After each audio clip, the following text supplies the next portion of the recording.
ఎగువ అహోబిలంలో స్వామివారిని దర్శించుకోవడానికి అయితే వెళ్తున్నాం ఫ్రెండ్స్. ధర్మ దర్శనం, ఉచిత దర్శనం, బట్ ఇక్కడ మాత్రం 50 రూపాయలు కట్టాలంట లోపలికి వెళ్ళడానికి అయితే.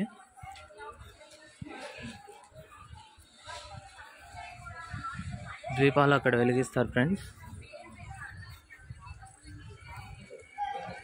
స్వామివారి రథము,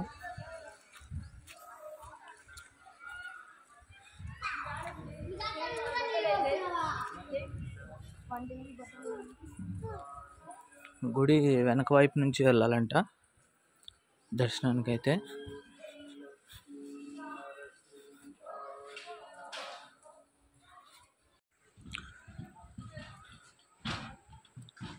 గర్భగుడి ఫ్రెండ్స్ అది. అక్కడ 2 గోపురాలు ఉంటాయి. ఉచిత దర్శనానికి వెళ్ళడానికి గుడి బ్యాక్ సైడ్ వెళ్ళాలన్నమాట. ఇంతకుముందు అయితే ఫ్రంట్లోనే వెళ్ళేవాళ్ళము. ఎగువ అహోబిలంలో స్వామివారి టెంపుల్ దగ్గర ఫ్రెండ్స్. సర్వదర్శనము, ఉచిత దర్శనము, ఫ్రీ దర్శనం. లోపలికి మొబైల్ అయితే అలౌ లేదు.